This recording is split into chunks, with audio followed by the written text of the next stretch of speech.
I'm Gabe Henderson, and today I'm joined by Jonah Swinson, who's on our wrestling team. How you doing? Good, how are you, man? Doing pretty good. Let's get right to it.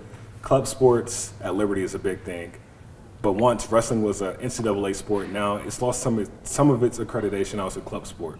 Did that play any factor with your decision, just coming out of high school with Liberty wrestling being a club sport at all?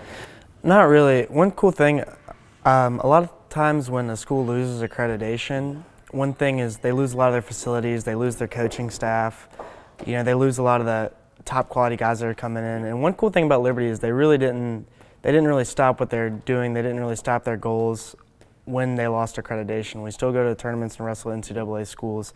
It's really cool. So I think it's really neat how Liberty puts such an emphasis on their sports and their sports performing well that it really wasn't a factor for me.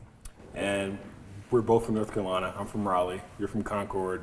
You probably call it Charlotte. But how did, what drew you to Liberty? What drew you to coming, to Lynchburg, Virginia? I actually had a cousin who went here, Okay. and when my brother was looking where to go to wrestle, he ended up going to App State, but this is one of the places that was on his recruiting trip. And I just really liked the school. I really liked that they held to their biblical principles, and I liked the facilities. We actually toured the wrestling room when I was in middle school, and it just kind of stuck with me, and this is the only school I applied to.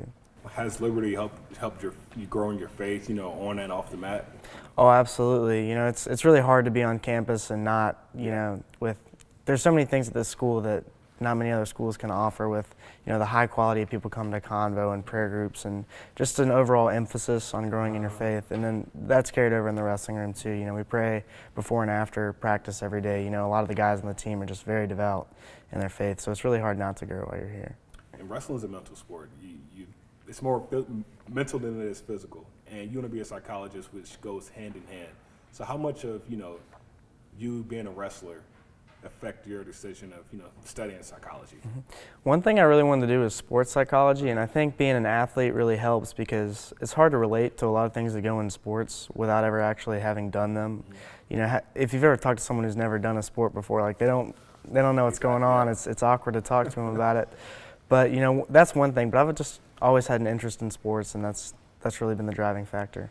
And your head coach, wrestling head coach, Jesse Castro, he's a legend. Mm-hmm. He's one of those guys that he's well profound in, the wrestling ranks. But how has he, helped you become a man? Just a better man, a better wrestler, just on and off the mat. He really, really cares about his wrestlers. It's really cool. Sometimes you may not like what he's saying, but he really does care a lot, and he'll go out of his way. I'm kind of a person, I don't really go out and talk to people, but he'll make sure, sometimes I'll walk straight into the locker room and he'll call me back and be like, "Hey Swinson, I'm doing well, how's your day going?" just to make sure I'm talking and everything. He really cares, and he really wants to see you grow, and he does that with all his wrestlers. Right. And he implemented a thing called the Jacobs Challenge. Mm-hmm. And that is a time of the year where you guys go through some of the most vigorous training that you guys will ever go through. But just talk about that whole process, even with cutting weight to be a wrestler. Mm-hmm. I mean, you got to make your weight each and every, match that you compete in. So just what all goes into that? How does that affect your body? I'd be mad if I didn't give him his credit. Jacob's Challenge was actually our assistant coach's thing. Alan Hackman, he came up with the idea of it, obviously from the Bible. And Jacob's Challenge, for people who don't know, it's a 24-hour workout, and you literally every hour on the hour you have a workout, and it's used as a fundraiser, kind of like a walkathon. And people pledge you per hour, but unlike a walkathon, you actually have to do all the hours. When I heard that, I was gonna, head out after an hour or two. But one thing, it just really helps you mentally because with the rest of the practices in the year in a tournament, what's that going to compare to a 24-hour workout? What are they going to do in 2 hours that I didn't do in 24 hours? So that really helps. And as far as the cutting weight, it's a tough aspect of the sport, and it's something that a lot of people do who's had to do it. And it just mentally, it helps you when you go out in the match because you think, I've already been through all this. Before the match goes, like a lot of people don't see, there's just been a week of preparation in advance, getting your weight down, making sure you're eating right, in shape and everything. So if you're willing to go through all that, you're going to give your best in the match. And after you go through all of that, once you get on that mat and you're face to face looking at a guy dead in his eyes, what's going through your mind? Don't lose. One thing is like you've been through all this, but that guy's also been doing the same thing.